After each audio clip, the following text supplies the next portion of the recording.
Supreme court ने वक्फ कानून के कुछ प्रावधानों पर अंतिम रोक लगा दी है। इस फैसले को लेकर भोपाल में मुस्लिम समाज में नाराजगी देखने को मिली।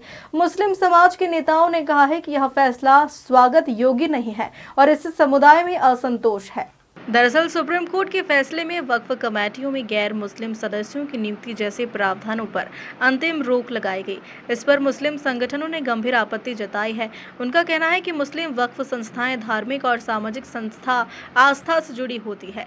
ऐसे में इनमें केवल मुस्लिम सदस्य ही होने चाहिए, गैर मुस्लिम नहीं। यह फैसला मुस्लिम समाज की धार्मिक भावनाओं के खिलाफ है।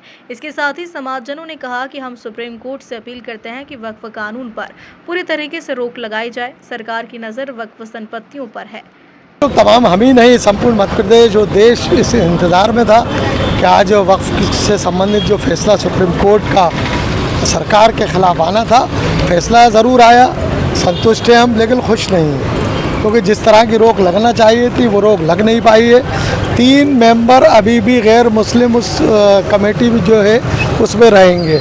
तो मैं तो खुद ही पूछना चाहता हूँ कि 3 मेंबर क्यों रहेंगे? क्या किसी देश की मंदिर ट्रस्टों में क्या कोई भी एक मुस्लिम पर्सन सदस्य है? तो हम स्वीकार है हमें ये फैसला, लेकिन चूंकि सुप्रीम कोर्ट का फैसला है तो उसको हम उस पर टिप्पणी नहीं कर सकते।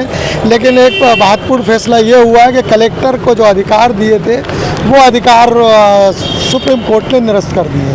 चूँकि कलेक्टर सरकार के अधीनस्थ रहता है, सरकार के इशारे पे कलेक्टर काम कर सकते थे। इसकी आशंका थी, तो उसको देखते हुए सुप्रीम कोर्ट ने उससे को निरस्त कर दिया। तीसरा, 3 ही मेंबर रहेंगे और संशोधन जो बिल है उसमें एक अमेंडमेंट और हुआ है। एक धारा के 3/2 धारा के तहत कुछ संशोधन करे हैं और सुप्रीम कोर्ट का कहना है जब तक ट्रिब्यूनल का पूरा फैसला नहीं आ जाता, जब तक फैसला देना न्यायोचित नहीं होगा। तो हम इंतज़ार करेंगे, क्योंकि संशोधन तो हुआ है, खुशी का वाइज भी है, खुशी की बात भी है। लेकिन हमें दुख इस बात का है कि हम सुप्रीम कोर्ट से ये मांग करना चाहते हैं आपके चैनल के माध्यम से कि जो 3 मेंबर जो गैर मुस्लिम कमेटी में, वक्फ की कमेटी में रहेंगे, वो किस हैसियत से रहेंगे वो क्लियर होना चाहिए। उनका क्या किस उद्देश्य से 3 मेंबरों को रखा जाएगा, उनको क्या उच्च पदों पर इस कमेटी के जिम्मेदार पद पे बिठाया जाएगा या खाली सदस्य रहेंगे, ये पूरा संपूर्ण फैसला आना अभी बाकी है। लेकिन हम सुप्रीम कोर्ट का धन्यवाद करते हैं।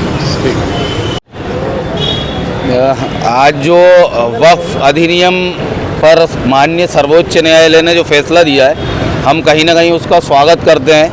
और इसमें अभी जो धारा 3 और 4 जो थी उसमें सुप्रीम कोर्ट द्वारा संशोधन किया गया है, जिसमें सबसे महत्वपूर्ण तो ये है कि जो कलेक्टर महोदय का हस्तक्षेप था उस पर रोक लगाई गई है।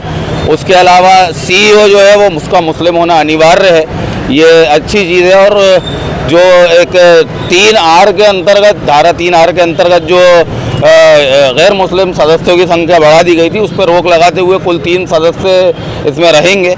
और ये एक अंतरिम फैसला है, अंतिम फैसला नहीं है। तो हमें आगे भी उम्मीद है कि जब इस पर और आगे सुनवाई होगी तो इसमें और संशोधन होंगे और जो हमारी मांगे थी वो कहीं ना कहीं सुप्रीम कोर्ट उसका ध्यान रखते हुए उस पर एक अच्छा फैसला लेके आएगा।